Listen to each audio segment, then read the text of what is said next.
রাতে কবরস্থান পাশ দিয়ে যখন আপনি হাঁটবেন বা কোথাও যাবেন তখন এই দোয়াটি পাঠ করে আপনি ফু দিন, অন্যথায় আপনি কঠিন বিপদের মধ্যে পড়ে যেতে পারেন। তাই কোন দোয়াটি আপনি পাঠ করবেন আমি বিস্তারিতভাবে আপনাদেরকে বলে দিচ্ছি। বা আপনার বাসা বাড়ি যদি কবরস্থানের পাশে হয়ে থাকে, এমত অবস্থায় কি করবেন, আপনি সাদা কাপড় পরিহিত অনেক সময় কাউকে দেখতে পান বা কান্না করার গুনগুন আওয়াজ আপনি শুনতে পান।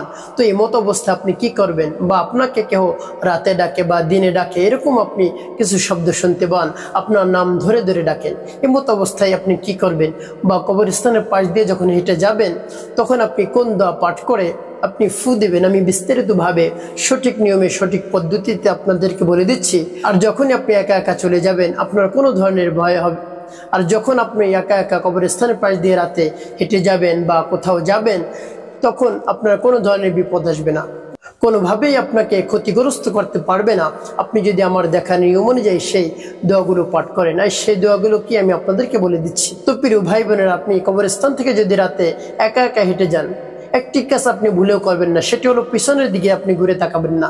আপনাকে যদি কেউ ডাকে আপনি পিছনে ঘুরে তাকাবেন না, তার কারণ কবরস্থানে খারাপ জিন শয়তান থাকে। তার একটি কারণ হলো আমাদের দেশে যে কবরস্থানগুলো থাকে এর মধ্যে কোনো সিকিউরিটির ব্যবস্থা নেই, সেই কবরগুলো অনেক সময় ভেঙে যায়, তারপরে হাড়গোড় দেখা যায়, ওখানে খারাপ জিনের আড্ডা থাকে। তার কারণ জিনের প্রধান খাদ্য হলো হাড়, এই জন্য কবরস্থানে ওরা আসে, খারাপ জিন শয়তান আসে। আর যখনই আসে মানুষকে দেখে তখন তাদের অনেক ক্ষতি করে, অনেক ক্ষতির মধ্যে ফেলে দেয়। এই জন্য আপনি যখন রাতে হেঁটে যাবেন তখন আপনি পিছন থেকে ঘুরে তাকাবেন না, আপনি সামনে হাঁটতেই থাকবেন, পিছনের দিকে তাকাবেন আপনাকে বিপদগ্রস্তের মধ্যে ফেলে দিবে। এই জন্য কখনো আপনি পিছনের দিকে ঘুরে তাকাবেন না। তো এমত অবস্থায় আপনি কোন দোয়াটি পাঠ করবেন আমি আপনাদেরকে বলে দিচ্ছি। তো আপনার বাসার যদি কবরস্থানের পাশে থাকে তাহলে আপনি কি করবেন, আপনি রাতে গুনগুন কান্নার আওয়াজ শুনতে পান বা সাদা কাপড় পরিহিত কাউকে আপনি দেখতে পান আপনার নাম ধরে ধরে ডাকে, এরকম যদি আপনি শুনতে পান তাহলে কি করবেন, আপনি যদি এরকম শুনতে পান কেউ কান্না করে আপনার নাম ধরে ডাকে, কখন আপনি দরজা জানালা খুলবেন না যে দেখি আমাকে কে ডাকে, আপনি কখনো আপনি খুলবেন না। আপনি না খুলে সেই দোয়া পাঠ করবেন এবং আপনি ফু দিবেন, আপনার সব ধরনের ভয় চলে যাবে, কোনো ক্ষতি করতে পারবে না তারা। আর যদি সেই দোয়াটি না পড়েন তাহলে কিন্তু ক্ষতি করবে।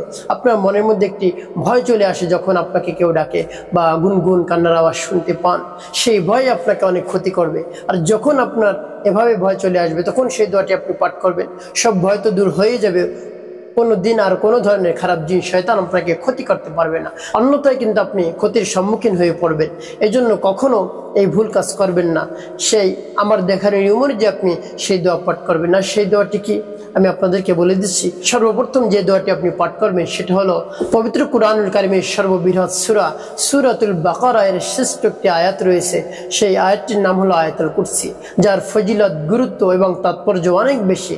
এই আয়াতুল কুরসি যদি আপনি 5 ওয়াক্ত নামাজের পরে পাঠ করেন তাহলে মহান রব্বুল আলামিন আপনাকে জান্নাত দান করবেন। আপনার থেকে জান্নাত কতটুকু দূর, মৃত্যুবরণ করার সাথে সাথে মহান রব্বুল আলামিন আপনাকে জান্নাত দান করবেন। জান্নাত শুধু এতটুকু দূর, মৃত্যুই শুধু আপনার মধ্যে বাধা হয়ে রয়। তো আপনি আয়াতুল কুরসি পাঠ করবেন নামাজের পরে, আপনাকে মহান রব্বুল আলামিন জান্নাতুল ফিরদাউসের মালিক বানিয়ে দিবেন। এই জন্য সহি শুদ্ধ করে আপনি আয়াতুল কুরসি নামাজের পর পাঠ করবেন। আর আয়াতুল কুরসি যদি আপনি এভাবে পাঠ করেন আরও উপকার রয়েছে, আপনার সামনে কোনো ধরনের আপনাকে কেউ কোনো ধরনের ক্ষতি করতে পারবে না, সব অনিষ্ট থেকে মহান রব্বুল আলামিন আপনাকে রক্ষা করবেন। তো সেই আয়াতুল কুরসি আপনি পাঠ করবেন, যেমন বিসমিল্লাহির রহমানির রহিম, আল্লাহু লা ইলাহা ইল্লা হুয়াল হাইয়ুল কাইয়্যুম লা তাখুযুহু সিনাতুন ওয়া লা নাওম লাহু মা ফিস সামাওয়াতি ওয়া মা ফিল আরদ মান ذا الذي يشفع عنده إلا بإذنه يعلم ما بين أيديهم وما خلفهم ولا يحيطون بشيء من علمه إلا بما شاء وسع كرسيه السماوات والأرض ولا يؤوده حفظهما وهو العلي العظيم। এভাবে আয়াতুল কুরসি পাঠ করে আপনি বুকের মধ্যে ফুঁক দিবেন এভাবে।